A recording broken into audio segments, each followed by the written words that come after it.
Halo, saya Aldi. Pada video kali ini kita akan melihat bagaimana kehidupan para kuli Medan pada masa kolonial Belanda. Bukan hanya dari cerita umum, tetapi dari dua sudut pandang sejarah, yaitu Belanda dan juga Indonesia. Dari sini kita akan melihat bagaimana suatu peristiwa bisa diceritakan dengan dua cara yang sangat berbeda.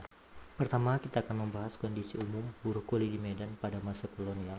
Pada akhir abad ke-19 hingga awal abad ke-20, perkebunan tembakau, karet, dan kelapa sawit di Medan, terutama kawasan Delhi, ditopang oleh tenaga kerja kuli kontrak dari Jawa, Cina, dan India. Mereka bekerja di bawah sistem Koile Ondranenati, aturan yang membuat buruh terikat keras, diawasi mandor, dan dapat dihukum fisik jika dianggap melanggar.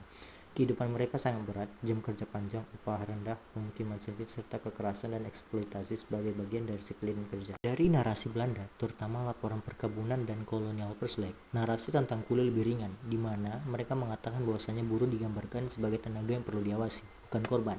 Namun banyak laporan menganggap kekerasan mandor sebagai bagian dari mencegah produktivitas. Sumber Belanda seperti laporan Daily Masterpiece menekankan bahwa sistem kontrak dibutuhkan agar perkebunan berjalan stabil, dan masalah yang muncul sering disalahkan kepada buruh, seperti dianggap tidak disiplin atau tidak terbiasa dengan kerja modern. Hal ini berarti historiografi Belanda cenderung menggunakan eksploitasi dan melihatnya dari sudut pandang administrasi kolonial. Sedangkan dari sudut pandang historiografi Indonesia, sejarawan Indonesia menggambarkan realitas yang lebih keras, di mana kuli diposisikan sebagai korban eksploitasi, ekonomi, dan kekerasan struktural. Penelitian dari Sartono Kartodirijo, Orkorham, dan sejarawan Sumatera Timur menekankan bahwasanya ada beberapa hal utama yang mereka dapatkan, yaitu pemaksaan kontrak, hukuman fisik, kerja berat tanpa hak, tekanan mandor, dan tuan kebun, serta banyaknya kasus kematian dan pelarian. Hal ini menjelaskan bahwasannya kuli sebagai rezim kerja yang tidak manusiawi, sebagian dari mesin kapitalisme perkebunan Belanda yang mengekstraksi tenaga murah untuk keuntungan tinggi.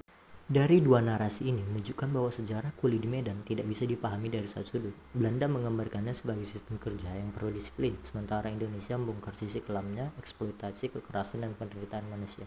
Dengan menggabungkan keduanya, kita bisa melihat gambaran yang lebih utuh tentang bagaimana kolonialisme membentuk kehidupan kuli dan perkebunan di Medan. Yang dapat saya sampaikan adalah, dari dua narasi Belanda dan Indonesia, kita melihat bahwa sejarah kuli di Medan mempunyai sisi yang sering disembunyikan. Memahami kedua sudut pandang ini membantu kita melihat masa lalu dengan lebih jujur. Terima kasih sudah menonton, sampai jumpa di video berikutnya.